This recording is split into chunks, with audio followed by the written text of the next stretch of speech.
Petrol और diesel की लगातार बढ़ रही कीमतों के बीच अब सरकार थोड़ी हरकत में नजर आ रही है। उधर ट्विटर पर मोदी रोजगार दो के बाद अब मोदी मतलब देश चौपट वाला तूफान चल रहा है। दूसरी तरफ आज गुजरात में विश्व के सबसे बड़े क्रिकेट स्टेडियम के उद्घाटन के साथ ही सरदार पटेल के अपमान की आग भी लग चुकी है। अंत में बात करेंगे कि कैसे ममता बनर्जी पीएम मोदी पर गरजते हुए उन्हें दंगाबाज नेता बता दिया है। नमस्कार, मेरा नाम अंकित शर्मा है और आप जनता जंक्शन का विशेष कार्यक्रम जनता जंक्शन शो देख रहे हैं। पिछले 2-3 दिन से ट्विटर पर हर रोज एक नया बखेड़ा शुरू हो जाता है। मोदी रोजगार दो वाले हैशटैग ने तो पूरे देश में एक अलग ही चर्चा का विषय बना दिया था। अब आज मोदी मतलब देश चौपट वाले हैशटैग ने पूरा दिन बवाल मचाया हुआ है। जब से ये हैशटैग ट्विटर पर ट्रेंड किए हैं तब से विपक्ष इसके बहाने अपने भविष्य को संवारने की हर मुमकिन कोशिश में लगी हुई है। वहीं भाजपा अब सब संभालने की कोशिश में भी लगी हुई है। कई चुनाव तो आत्मनिर्भरता के नाम पर भारतीय जनता पार्टी ने निकाल दिया, लेकिन अब शायद आने वाले चुनाव में उसे रोजगार के मुद्दों पर बात करनी ही पड़ेगी। युवाओं को आत्मनिर्भर बनाने का सपना शायद कहीं ना कहीं कमजोर पड़ गया है और इसी का नतीजा है कि फिर से यही युवा रोजगार की मांग को लेकर आंदोलित हो रहे हैं।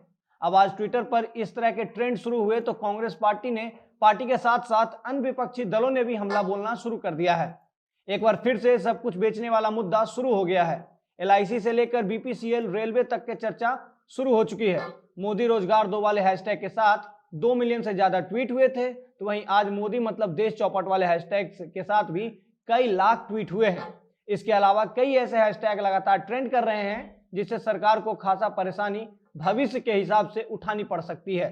अब आते हैं अपनी दूसरी खबर पर। आज भारत में विश्व के सबसे बड़े क्रिकेट स्टेडियम का उद्घाटन राष्ट्रपति ने किया और इसी के साथ एक नया विवाद भी शुरू हो गया है और वो विवाद यह है कि सरदार पटेल का अपमान हुआ है। जब स्टेडियम का उद्घाटन करने पहुंचे राष्ट्रपति रामनाथ कोविंद ने उद्घाटन किया और यह खबर लोगों तक पहुंची कि उस स्टेडियम का नाम नरेंद्र मोदी स्टेडियम होगा, तब से लगातार सरदार पटेल को लेकर चर्चाएं शुरू हो गई हैं।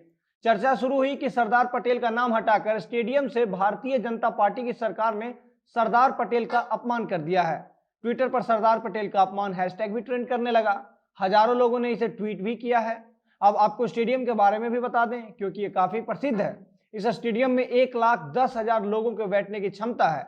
आज उद्घाटन में राष्ट्रपति रामनाथ कोविंद के साथ साथ गृह मंत्री अमित शाह जी भी पहुंचे थे। इसके साथ ही सरदार पटेल के नाम से सरदार पटेल स्पोर्ट्स एनक्लेव का भी उद्घाटन हुआ।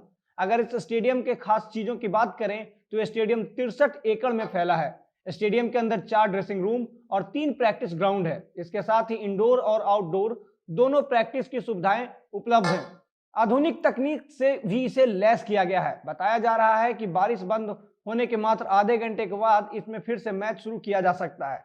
इसमें खास तरह के LED लाइट्स का भी उपयोग किया गया है। जाते जाते इस खबर में आपको यह भी बता दें कि इसी मैदान पर आज इंग्लैंड और भारत का मैच भी खेला जा रहा है। अब आखिरी और तीसरी खबर, पश्चिम बंगाल में होने वाले विधानसभा चुनाव को लेकर बीजेपी और TMC के बीच जुबानी जंग जारी है।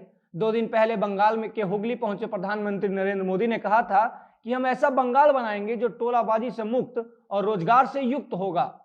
नरेंद्र मोदी की यह बातें बंगाल की CM ममता बनर्जी को कुछ ज्यादा ही रास नहीं आया और आज हुगली के उसी मैदान पर ममता बनर्जी ने जनसभा को संबोधित करते हुए कहा कि नरेंद्र मोदी देश के सबसे बड़े दंगाबाज नेता हैं।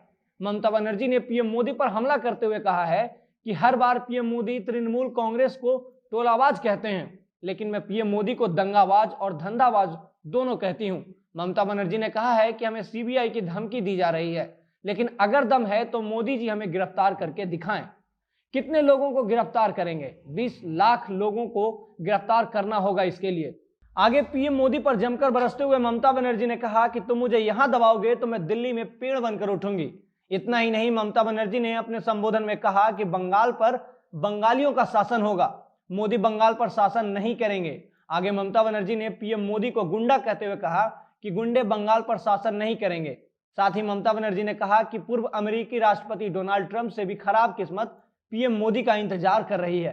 अपने आप को बंगाल चुनाव में गोलकीपर की मुख्य भूमिका में बताते हुए ममता बनर्जी ने कहा है कि बंगाल चुनाव में TMC गोलकीपर की मुख्य भूमिका में है और बीजेपी एक भी गोल करने में कामयाब नहीं होगी। अब देखना यह होगा कि PM मोदी को दंगाबाज और गुंडा कहने पर बंगाल की सियासत में क्या कुछ भूचाल मचता है। आज के जनता जंक्शन शो में इतना ही। धन्यवाद।